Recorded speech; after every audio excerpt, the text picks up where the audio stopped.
ẹ̀yin tẹ́ ń parọ́ wípé mo ti sin òkú ìyá mi ẹ yé parọ́ lórí ayélujára o.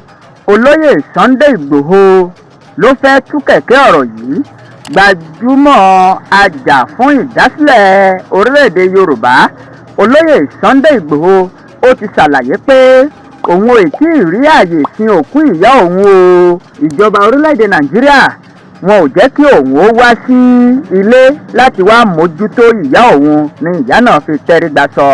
Sunday Igboho sọ ọ̀rọ̀ yìí lásìkò tó ń kí àwọn ènìyàn tó ṣe ètò àdúrà ọjọ́ mẹ́jọ òkú ìyá rẹ̀. Ìyá mi sì wà ní ilé ìgbókùpamọ́sí, n kò tí ì ráyè sìn gẹ́gẹ́ bí ìlànà ẹ̀sìn kìrìsìtẹ́nì nítorí pé ọmọ ẹlẹ́yìn Kristi ni mí.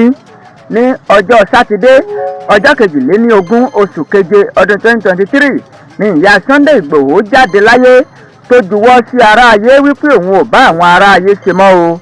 Ìrò ọ̀run ló kù tí òun ó máa bá kọwọ́ bọmi lálákejì. Gbajúmọ̀ ajá fún ìdásílẹ̀ orílẹ̀-èdè Yorùbá náà ó lo àǹfààní láti kí gbogbo àwọn ènìyàn tí wọ́n ń bá kẹ́dùn tí wọ́n sì ń kí fún pípapòdà ìyá rẹ̀. Olóyè Sunday Igboho kò ní àǹfààní láti wà pẹ̀lú ìyá ọ̀hún ní ìgbà ìkẹyìn àti nígbà tí ọjọ́ ogbó dé sí ìyá náà nítorí wàhálà tí orílẹ̀-èdè Nàìjíríà tí wọ́n gbé kò lójú. Sunday Igboho wà lórílẹ̀-èdè Benin lẹ́yìn tí àwọn agbófinró kọlu ilé rẹ̀ lóṣù keje ọdún 2022 tó sì sá àsálà fún ẹ̀mí rẹ̀ lọ sí orílẹ̀-èdè Benin pẹ̀lú ìgbìyànjú láti gba ibẹ̀ bọ́ sí orílẹ̀-èdè Germany kí ọwọ́ àwọn agbófinró tó tẹ̀ ẹ́. Àmọ́ ṣá ìjọba orílẹ̀-èdè Benin gbà á sílẹ̀ tí wọ́n sì ṣe é lọ́jọ́ sí orílẹ̀-èdè wọn. Lọ́jọ́ àìkú làwọn ẹlẹ́sìn mùsùlùmí kan kó ara wọn jọ láti ṣe àdúrà ọjọ́ mẹ́jọ fún ìyá gbajúmọ̀ náà.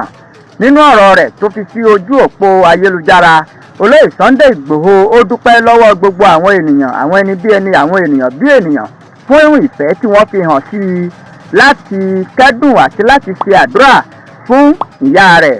Ṣùgbọ́n o, àwọn kan sì ń gbé ìròyìn èké káàkiri lórí ayélujára yìí pé Olóyè Sunday Igboho ti sin òkú ìyá rẹ̀. Ó ní irọ́ ni kẹ́ jìnà sí kinní ọ̀hún. Ìyá òun sì wà ní ilé ìgbókùpamọ́sí, òun ì tí ì sin òkú ìyá òun gẹ́gẹ́ bí ìròyìn tó tó wà lọ́wọ́ ní yàjóyàjó.